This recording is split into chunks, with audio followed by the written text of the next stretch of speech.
Yesu alizaliwa katika Bethlehem ya Uyahudi. Akakuta kuna wazee wa dini, Mafarisayo, Masadukayo, akakuta wapo. Sasa katika wepo ule Yesu akaanza akatokea. Wanamjua kabisa. Mama yake ni Mariamu, baba yake ni Yusufu, ndugu zake kina Yakobo na Yohana, na maumbu zake tunao hapa, yani dada zake wa kike. Baadaye Yesu huyu amekuwa, Biblia inasema akaonekana hekaluni. Tayari kuonyesha jambo moja la ajabu sana. Baadaye akaonekana hekaluni akiwa na miaka 12. Amekaa chini ya walimu wa dini. Anauliza maswali kuhusu ufalme wa mbinguni, ila wale watu wanastajabia hekima iliyokuwa ndani yake. Unaona sasa? Lakini anakuwa katika jamii, wanamjua kabisa mwana wa Yusufu wa Mariamu. Hizi habari zingine za kwamba ametoka mbinguni, Yusufu hakumtungisha mimba Mariamu, tunazijua sisi kwa kusoma. Kumbuka wakati Wayahudi wapo, Biblia ilikuwa haipo, kulikuwa na bomba la chuma. Ndio maana hata Yesu mwenyewe wakati anaenda kufundisha hekaluni, anawaambia naomba chuo cha nabii Isaya. Hawaombi Biblia, naomba chuo cha nabii Isaya. Akatafuta mahali pameandikwa Roho wa Bwana yu juu yake. Injili unaiona ya Mathayo, ya Luka, ya Marko, ya Ufunuo, ya Wakorinto imekuja baada ya Kristo. Yaani baada Yesu kuwa amezaliwa. Unajua aliyeandika Wakorinto ni Paulo, aliyeandika Waefeso ni Paulo, aliyeandika Wagalatia ni Paulo. Mtume aliyepatikana baada ya Kristo kuwa amezaliwa. Amen, amen. Unaona sasa, katika hali kama hiyo na katika maisha kama hayo na katika mambo kama hayo, Yesu anatokea anaanza kuambia watu, mimi ni mwana wa Mungu. Unaona sasa, unaweza kujua kwa nini walimuua. Kwa nini walimuua? Unaweza kuona kabisa mtoto wa Yusufu wa Mariamu amekuwa hapa tunamuona huyu kijana. Amekuja kanisani, kijana huyu anatuuliza maswali, ana miaka 12. Tunamuona hivi. Leo anasema ametumwa na Baba. Leo anasema yeye ni mwana wa Mungu. Yeye anasema leo ataenda kuandalia mbinguni makao. Unaweza ukaona kwa nini Wayahudi walikasirika hata kumuua Yesu. Haleluya, haleluya. Sasa Yesu akaja na jambo moja. Maana yake nini? Wayahudi ni walikuwa hawamwamini kabisa. Hawamwamini kabisa Yesu. Sasa Yesu anaanza kuambia, kama hamniamini, basi hebu mziamini zile kazi ambazo nazifanya.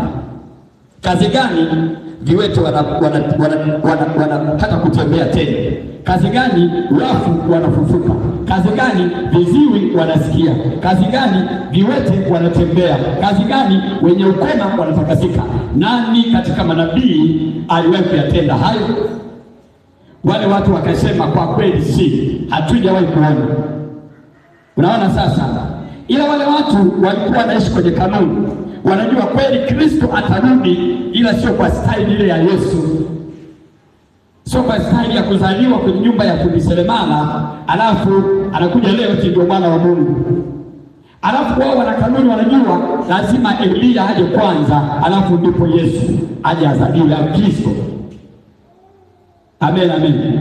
Kumbe matokeo yake Mungu akaja kwa namna nyingine, akazaliwa kwa namna nyingine. Sasa basi, baada ya muda kupita, wakati wa kifo chake msalabani, wakati wa kubatizwa kwake, kuna watu walianza kujua moja kwa moja kwamba hakika huyu ndiye mwana wa Mungu. Maana alipokuwa anabatizwa akitoka kwenye maji, watu waliona waziwazi, na wengine walisikia sauti. Sauti inasema, huyu ni mwanangu mpendwa, nayependezwa naye, msikilizeni yeye.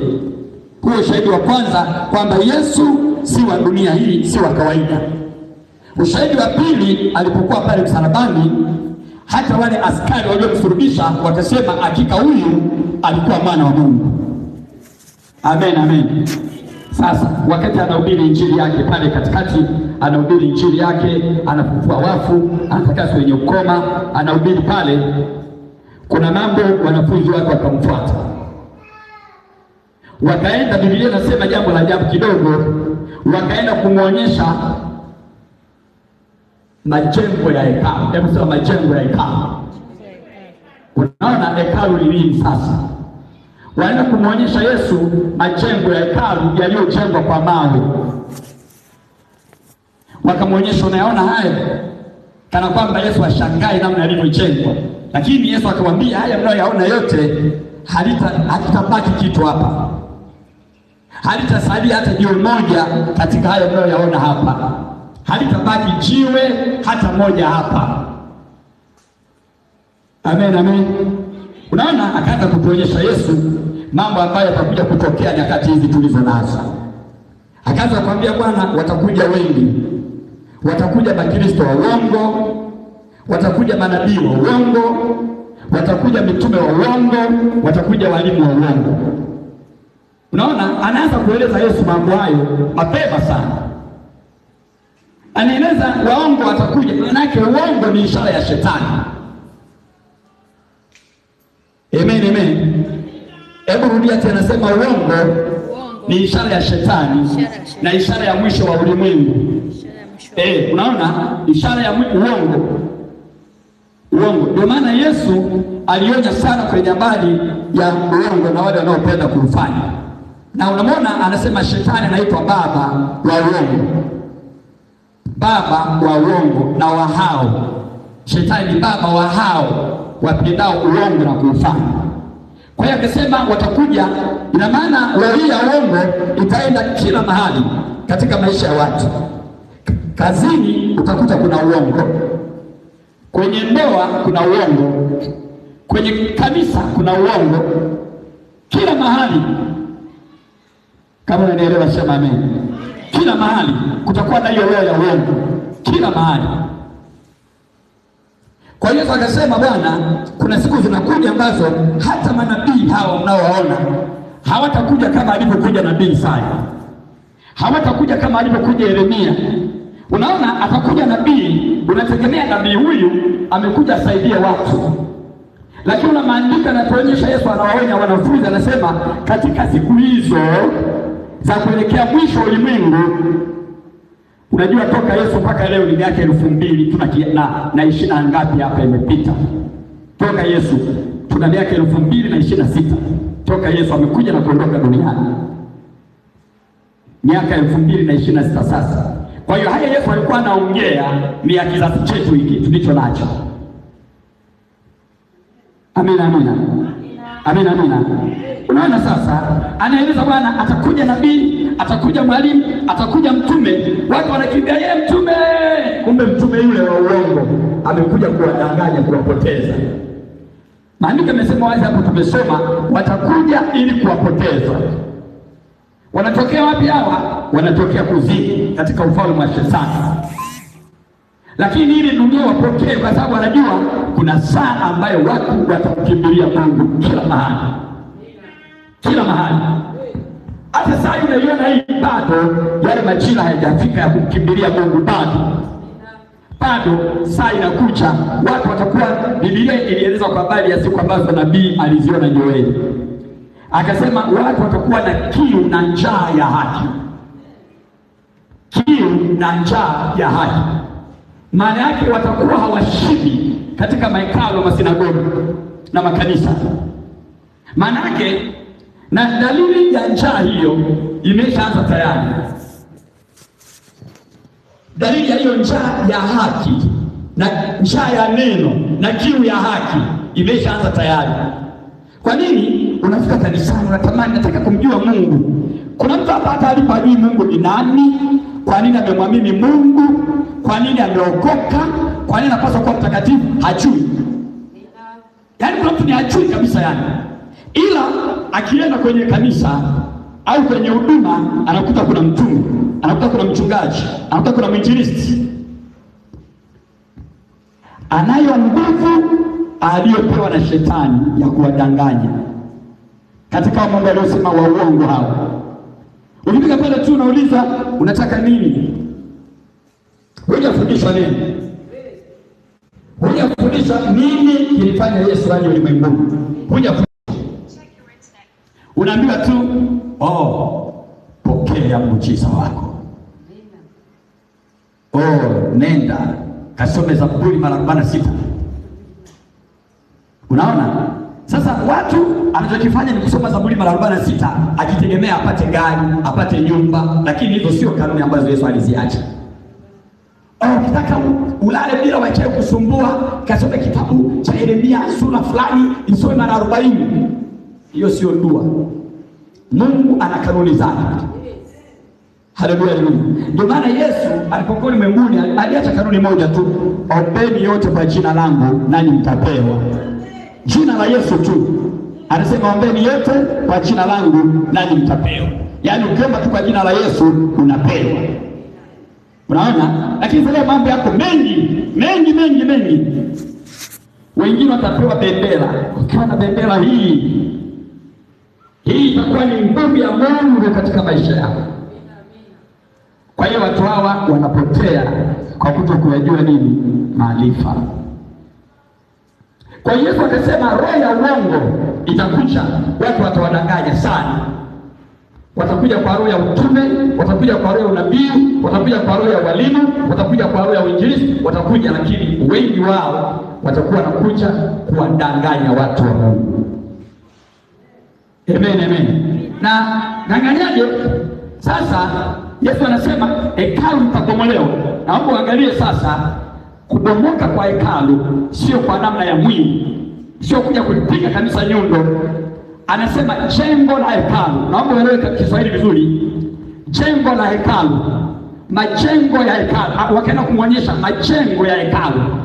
Ni jengo la hekalu. Hilo hekalu liko wapi? Ni jengo la hekalu. Maana yake lile jengo, hekalu liko ndani. Jengo. Sasa nakusema mwili wa marehemu. Marehemu sio mwili. Mwili wa marehemu, jengo la hekalu. Maanake jengo lile la hekalu ni la kimwili, ila hekalu ni kitu cha kiroho. Ndio maana sisi tunaitwa hekalu la Mungu, maanake watu. Hekalu la Mungu ni wewe, mtu wa ndani, roho. Ndio maana majengo, wakamwonyesha majengo ambayo hekalu la Mungu linakaa ndani yake, ambayo sasa hili ni jengo la hekalu. Sisi ndio hekalu la Mungu, ambalo roho wa Mungu anakaa ndani yetu. Sasa Yesu akamwambia Bwana, haya majengo ya hekalu, haya mnayoona haya yatabomolewa. Amina. Yakibomolewa maana yake nini? Yule wa hekaluni anakosa mahali pa kuabudu. Unaipata sawa? Yule wa hekaluni anakosa mahali pa kuabudu. Maana yake sasa hivi shetani ana kazi ya kubomoa hekalu. Anasema unaposoma Biblia isome katika wasifu wake. Anasema Yesu ndiye alipeleka mbele kazi ya Mungu. Amina. Wale ndio ambao sasa wanabomolewa sasa. Ndio wale wanabomolewa sasa hivi. Unapoona ulimwengu sasa, ndio unashangaa hata aliyekuwa mchungaji mzuri mwaka jana leo amebomolewa. Haidi tena katika ule uzuri ambao Mungu alimuitia. Yule unamwona mwinjilisti alikuwa mzuri amebomolewa sasa. Nini kimembomoa? Shetani anayo nyundo inaitwa maisha. Ana nyundo shetani inaitwa maisha. Kila mtu anatamani aende level fulani ya maisha. Hapo ndipo shetani anawakamatia wengi hapo. Naona hapo anatamani kwenda Ulaya, lakini ili aende lazima apite kwenye nyumba ya shetani, abomolewe pale. Wabomoe zile fikra zenye uweza katika Mungu, zile fikra zinazoshinda katika ulimwengu wa roho. Haleluya. Wabomoe haki, wabomoe imani. Kwa sababu unakuta kila mtu anaambiwa kule unakotakiwa kwenda kuna 1, 2, 3, uko tayari? Ila ukienda pamoja na hayo utarudi na mazuri haya, ila haya mabaya utakayokuta kule yatakufanya ushuke, hautakuwa yule uliyekwenda. Ndio maana walienda watu wa Mungu wakiwa ni wazuri sana, walipokuja wakaja na imani za kigeni, wakaja waombi tena kwa kulia machozi, wakaja waamini tena ujazo wa Roho Mtakatifu, wakaja waamini tena Mungu Baba, Mwana, Roho Mtakatifu. Kila unamwona mtu ameenda mahali, shetani kila akikupa lazima kuna jambo kunyang'anya. Hiyo ndio maana hekalu la Mungu limebomolewa sasa. Unamwona mtu wa Mungu anaendelea kile, bwana sio yule, bwana sio wale, waliacha wanafunga. Ndio maana Mungu anasema kumbukeni ni wapi mlikoacha upendo wa kwanza.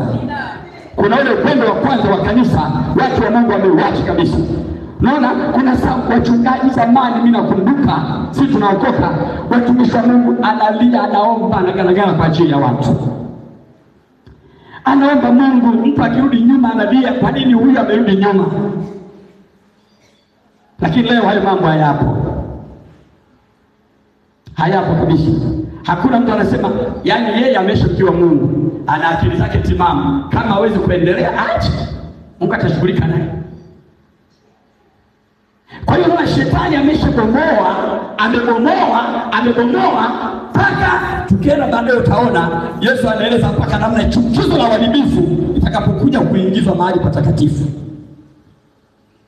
Yaani kitu ambacho hakijawahi kutaka kutokea kuwepo katika nyumba ya Mungu, sasa kinaingizwa nyumbani mwa Bwana. Na haya yanaingizwa nyumbani mwa Bwana nini leo, ambayo yanaitwa vivutio vya watu kuja kwa Kristo. Ndio machukizo ya uharibifu hayo. Una kabisa style za kidunia. Watu kabisa wanaona kanisani wanatengeneza marasta. Lakini mitume, manabii, asio nyinyi wanawake, sio nyinyi watoto wa Mungu, sio kabisa vibaya. Sio nyinyi. Mwanaume anateza rasta, anakata namna hii, anasema matoto ya Mungu, haya. Unaona kwamba anamuinua mtukuza Mungu. Unaona marasta wa Mungu, yaani hana tofauti na mwanamuziki wa dunia. Lakini nini? Tunamtukuza Mungu. Nini? Chukizo la uharibifu. Amen, amen. Amen, amen. Leo unaona macheni makubwa yanaingia kanisani. Mtu amevaa cheni yani la kisheti kubwa hivi, mapete kama jicho kubwa. Nini limeingia? Na chukizo la uharibifu limeingia mahali patakatifu. Unaona? Wewe kabisa huyu mtume, hili pete hili kinaitwa kito, lina jicho mithili ya binadamu. Hilo limevaliwa mkononi hapa. Naona maombi yakiendelea tu unapigwa tu kiganja cha kichawi, pokea. Hapana, hatuombei watu pokea. Ukiona mtu anaombea watu pokea, maana yake mchawi huyo. Maana yake Yesu alikuwa anawapungia tu mikono mnaye anawabariki. Kwa sababu kama Yesu angemfanyia hivi Yohana, angeonaje zile nyota 7? Kama angemfanyia hivi pokea, Yohana angeonaje zile nyota 7 na vile vinara 7 vya dhahabu katika viganja vya mikono yake? Ina maana Yesu anatuonyesha alama za misumari katika viganja vya mikono yake. Hatuonyeshi pete, hatuonyeshi macho ya pete, hatufanyi namna hii pokea. Hapana. Chukizo la uharibifu limeanza kuingia mahali pa nini? Patakatifu. Yesu akasema, mnaonapo hayo msishangae, ndio ule mwisho umekaribia. Haleluya, haleluya. Haleluya, haleluya. Sasa tukiwa katika imani tunaendelea na hiyo, kuna mambo lazima kuyafahamu. Ukiwa umeokoka lazima ujue. Unajua kwa nini mtu anaweza kuwa mjinga? Biblia inasema, je, mngali wajinga namna hiyo? Je, pamoja na kujua Mungu kwa siku nyingi, mngali wajinga namna hiyo? Kama kuna mtu atadesign biashara, ukaanza biashara bila kujua ni faida gani utaipata kwenye biashara hiyo, na ni madhara gani utayapata kwa kufanya biashara hiyo.